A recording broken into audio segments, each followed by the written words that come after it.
अस्सलाम वालेकुम। Unit 8A structure of earth. इस चैप्टर के सेकंड पार्ट में अब हम वाटर के बारे में पढ़ेंगे। ज़मीन पर वाटर किस किस फॉर्म में मौजूद है और इसके कौन कौन से सोर्सेज हैं। Water is the most important natural resource of earth. ज़मीन पर पाया जाने वाला कुदरती वसीला या कुदरती वसाइल में सबसे अहम वसीला पानी है जो कि ज़मीन पर मौजूद है। The earth is also called the water planet because of the existence of water on it. ज़मीन को पानी का स्यारा भी कहते हैं क्योंकि यहाँ पर पानी मौजूद है। Almost 70% of the earth is covered with water. ज़मीन का तकरीबन 70% हिस्सा पानी से ढका हुआ है। Water does not only exist in liquid form but it is also available as solid in the form of ice and snow and in the gaseous state in the form of water vapors. ज़मीन पर पानी सिर्फ माए की हालत में मौजूद नहीं है बल्कि ये ठोस की हालत में भी मौजूद है, बर्फ़ की सूरत में जो कि चट्टानों पर या पहाड़ों पर मौजूद है। इसके अलावा ये पानी बुखारात की सूरत में, गैस की सूरत में भी मौजूद है, पानी के बुखारात की शक्ल में।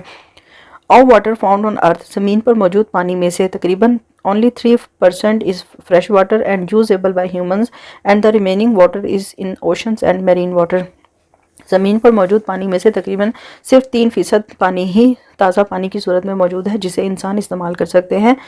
बाकी का पानी तकरीबन 97% पानी समंदरों में मौजूद है जो कि नमकीन है और इस्तेमाल के काबिल नहीं है। Water is found above and below the earth surface.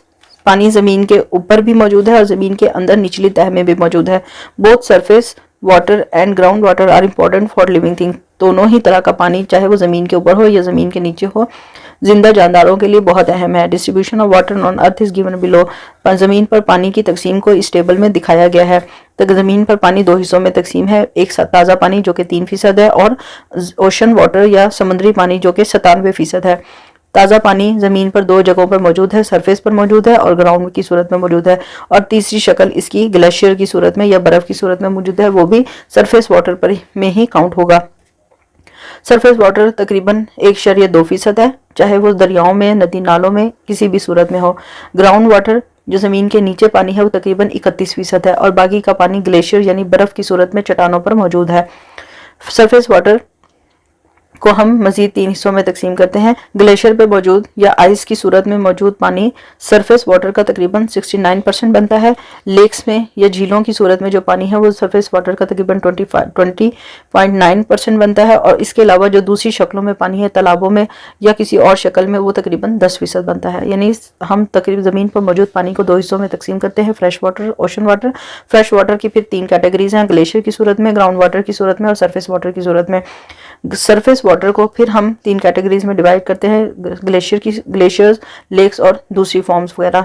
Surface water water bodies found on earth are visible to us as surface water. वो तमाम पानी के ज़खायर जो ज़मीन के ऊपर मौजूद है और हमें नज़र भी आते हैं, सरफेस वाटर कहलाते हैं।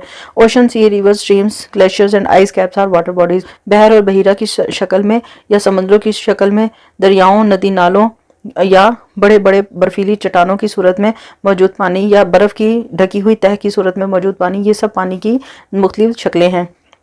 Water present above ground in form of streams, rivers, lakes etcetera is called surface water. पानी जो मुख्तलिफ शक्लों में ज़मीन पर मौजूद है, जैसे कि नदी नालियों में, दरियाओं में, झीलों में, इन सब शक्लों में मौजूद जो पानी ज़मीन के ऊपर मौजूद है वो सरफेस वाटर कहलाता है। Ocean and seas. Surface water में पहली कैटेगरी है समुद्री पानी। These are the biggest water bodies on the surface of earth. ज़मीन पर मौजूद पानी की सबसे बड़ी जो ज़ख़ीरे हैं वो समुद्री पानी के हैं। ओशन वो contain salt water which can not be use for drinking purpose. समुद्री पानी वो पानी है जो नमकीन है और ये पीने के काबिल नहीं है। This salt water is use in industries and in electricity generation. ये समुद्री पानी आम तौर पर बड़ी बड़ी फैक्ट्रियों में इस्तेमाल होता है, इंडस्ट्रियों में इस्तेमाल होता है। इसके अलावा इस समुद्री पानी को बिजली बनाने के लिए, जनरेटर्स चलाने के लिए भी इस्तेमाल किया जा रहा है। Usually oceans and seas are salty, but the saltiest water body of the world is a lake in Antarctica named Don John Pond. तकरीबन ज़मीन पर मौजूद सभी समंदरों में, बहर और बहीरा में मौजूद पानी नमकीन है, लेकिन ज़मीन पर सबसे नमकीन पानी का ज़ख़ीरा अंटार्कटिका में मौजूद एक झील है जिसका नाम डॉन जॉन पॉन्ड है। Ocean and seas are home to marine animal and plants which is the biggest habitat of the world. ज़मीन, बहर और बहीरा और समंदरों के अंदर जो समुद्री पानी है वो बहुत सारे समुद्री जानवरों और पौधों के मस्कन है, ये उनका घर है जो कि ज़मीन पर मौजूद सबसे बड़ा मस्कन है किसी भी जानदार ज़िंदगी का। रिवर एंड स्ट्रीम्स, दरिया और नदियाँ। The water bodies contain fresh water, they are